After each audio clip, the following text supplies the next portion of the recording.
प्रेरणांकुर बहुउद्देशीय विकास व शिक्षण संस्था Amravati, pay back to society, Saddhamma Buddha Vihar, Mardi road Amravati व सहयोगी संस्था यांचे वतीने घर घर संविधान गाव गाव संविधान या मोहिमेअंतर्गत भारतीय संविधान जनजागृती अभियानाचा आरंभ सद्धम्म बुद्ध विहार, मार्डी रोड अमरावती येथून करण्यात आला। या कार्यक्रमाचे अध्यक्षस्थानी सेवानिवृत्त परीक्षा नियंत्रक संत गाडगेबाबा अमरावती विद्यापीठ डॉक्टर व्ही र वाघमारे, तर विशेष अतिथी म्हणून बँक ऑफ महाराष्ट्रचे झोनल अधिकारी राहुल वाघमारे, संत गाडगेबाबा अमरावती विद्यापीठाचे उपकुलसचिव डॉक्टर नितीन कोळी आदी उपस्थित होते। या दरम्यान ज्येष्ठ आंबेडकरी साहित्यिक, बुद्ध धम्माचे गाढे अभ्यासक डॉक्टर प्राध्यापक सुरेंद्रजी मांडवधरे यांना जीवन गौरव पुरस्काराने सन्मानित करण्यात आले। विविध क्षेत्रात उत्कृष्ट कार्य केल्याबद्दल नामांकित मान्यवरांना संविधान रक्षक व संविधान प्रचारक पुरस्काराने गौरविण्यात आले।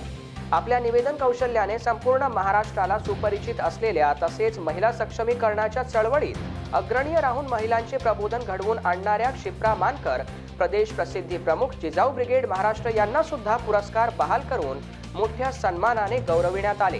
आपल्या सत्काराला उत्तर देताना क्षिप्रा मानकर यांनी पुरस्कारातून आणखीन काम करण्याची ऊर्जा मिळत असल्याचे सांगून आयोजकांच्या उपक्रमाची प्रशंसा केली।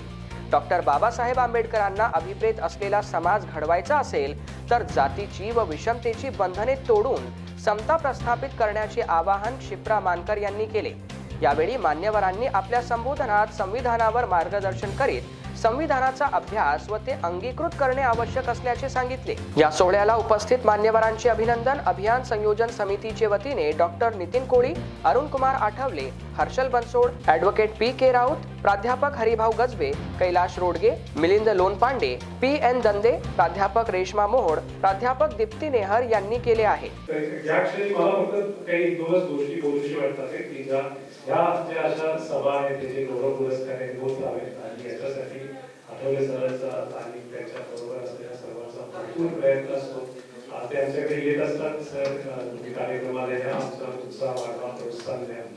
आणि आम्ही पार्टीवाले असे की दिवसभर काही ना काही कामामध्ये काही ना काही याच्यामध्ये आलेलो असतो। आता सकाळी आम्ही एससीजी ग्रुपचा एक प्रोग्राम घेतला, 582 महिला बचत गटांना एका वेळेस आम्ही 8 करोड रुपये लोन दिलं। आज या ठिकाणी हा पुरस्कार घ्यायला येणं गरजेचं का वाटलं? कारण 12 आणि 13 नोव्हेंबरला अमरावतीच्या वैभवशाली सांस्कृतिक इतिहासाला जे गालबोट लागतं त्या ठिकाणी आपल्यासाठी सुजाण मंडळी आणि तुमचे लेकरं आणि माझंही लेकरू त्यात सहभागी झालं नाही आणि म्हणून तुमच्यासारख्या महानुभावांच्या सहवासात येणं मी माझं कर्तव्य समजलं। कारण पाण्याचा एक छोटासा थेंब जेव्हा ऐरणीवरती पडतो तो गर्विणी नष्ट होतो कोळीसर। पाण्याचा तोच थेंब जेव्हा कमलपत्रावरती पडतो तेव्हा सूर्यप्रकाशाने काही वेळाने तोही नष्ट होतो, मात्र पाण्याचा तोच थेंब जेव्हा शिंपल्यात पडतो तेव्हा मोती असतो। फरक असतो तो सहवासाचा। आणि तुम्हा सर्व महानुभावांच्या उपस्थितीत मला खरं तर मोत्यासारख्या या समाजात चमकायचंय, काम करायचंय आणि म्हणून या सत्काराला उत्तर देणं अगदी 2 मिनिटात का होईना मी माझं कर्तव्य समजली।